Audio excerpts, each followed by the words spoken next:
반복되는 일상의 권태감이 느껴져요. 매일 같은 시간에 일어나서 같은 버스를 타고 같은 직장으로 출근하고 같은 사람들을 만나 같은 일을 하고 비슷한 시간에 퇴근해 침대에 누워 어제와 비슷한 영상을 보거나 비슷한 지인들과 대화를 나누며 휴식을 취하는 삶. 익숙해서 편하지만 익숙해서 지루합니다. 막연하게 삶의 변화를 꿈꾸지만 새로운 일을 시작하는 것도 새로운 사람을 만나는 것도 왠지 꺼려진다면 이 영상을 끝까지 봐주세요.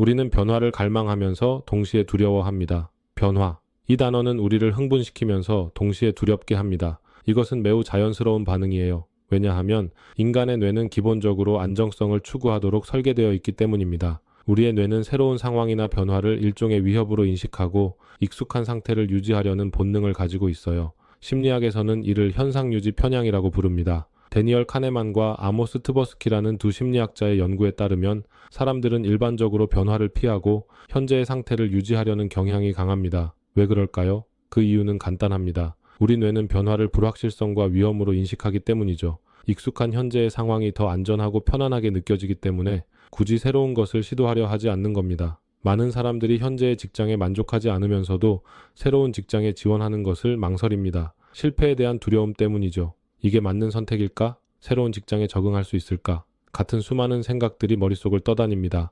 그리고 이런 불안감은 우리를 안전한 상태에 머무르게 만듭니다. 변화를 원하면서도 동시에 두려워하는 이 이중적인 감정, 참 모순적이죠? 하지만 여기서 중요한 점이 있습니다. 우리가 이 두려움에만 갇힌다면 우리 삶은 결코 나아질 수 없습니다. 변화가 없으면 성장이 없습니다. 우리는 항상 같은 자리에 머물게 되고 결국에는 그 자리에서 점점 더 불만족스럽고 답답함을 느끼게 될 겁니다. 여러분은 지금 현재의 상태에 만족하시나요? 아니면 더 나은 자신을 꿈꾸고 계신가요? 만약 후자라면 우리는 변화를 두려워할 것이 아니라 오히려 변화의 기회를 찾아야 합니다. 왜냐하면 변화는 성장을 위한 필수 조건이기 때문이죠. 그러나 당장 너무 큰 목표를 세우지 않아도 괜찮습니다. 미국 심리학회의 연구에 따르면 새로운 경험과 도전은 뇌의 신경가소성을 촉진한다고 해요.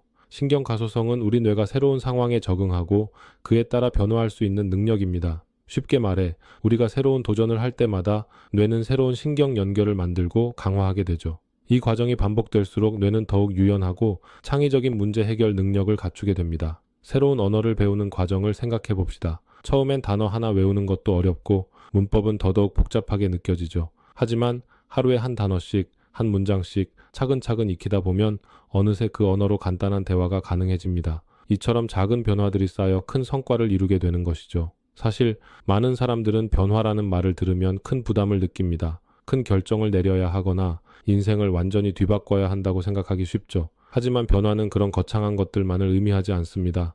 아주 작은 것부터 시작할 수 있어요. 작은 변화가 무슨 큰 영향을 줄까라고 생각할 수도 있지만 실제로 작은 변화들이 모이면 정말 놀라운 결과를 가져옵니다. 어떤 사람은 매일 아침 일어나서 물 한 잔을 마시는 것만으로도 큰 변화를 경험했습니다. 단순히 물을 마시는 것이 그 사람의 하루를 완전히 바꿔놓은 겁니다. 물을 마시는 작은 습관이 그를 더 깨어있게 하고 하루를 더 활기차게 시작할 수 있게 만든 거죠. 이런 작은 변화들이 모여 결국에는 우리의 삶을 변화시키게 됩니다. 어떤 연구에서는 1%의 법칙이라는 개념도 나옵니다. 매일 1%씩만 더 나아지려고 노력하면 1년 후에는 현재보다 37배 더 나아질 수 있다는 법칙이에요. 매일 조금씩만 변화를 시도해도 그 누적된 결과는 엄청나게 클 수 있다는 것이죠. 그래서 중요한 것은 작은 변화부터 시작하는 겁니다. 일상에서 어떤 작은 변화들을 시도해 볼 수 있어요. 예를 들어 출근길에 매일 가던 길 대신 새로운 길을 선택해 보는 것은 어떨까요? 아니면 점심시간에 잠깐 산책을 나가보는 것은요? 또는 퇴근 후 10분 동안 스트레칭을 해보는 것도 좋은 방법입니다.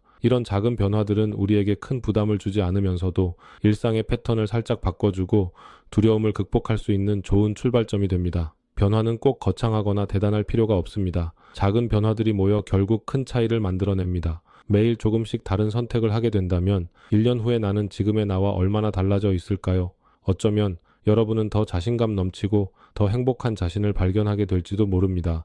실패하지 않는 사람은 아무것도 시도하지 않는 사람이라는 말이 있습니다. 맞습니다. 실패는 우리가 무언가를 시도했다는 증거이고 그 시도 자체가 우리의 성장 과정의 일부입니다. 그래서 실패를 두려워하지 말고 오히려 실패를 통해 배울 점을 찾으세요. 그러면 그 실패가 또 다른 도전의 밑거름이 될 겁니다. 이번 주에는 여러분이 평소에 해보지 않았던 작은 도전을 하나 해보시는 거 어때요? 예를 들어 매일 10분씩 새로운 언어를 공부한다든지 아니면 매일 밤 5분 동안 감사 일기를 써보는 겁니다. 어떤 것이든 좋습니다. 중요한 것은 그 도전이 여러분에게 작지만 의미 있는 변화를 가져다 줄 수 있어야 한다는 겁니다. 변화를 두려워하지 말고 오히려 변화를 즐겨보세요. 오늘 여러분이 내딛는 작은 한 걸음이 내일의 큰 도약이 될 수 있으니까요.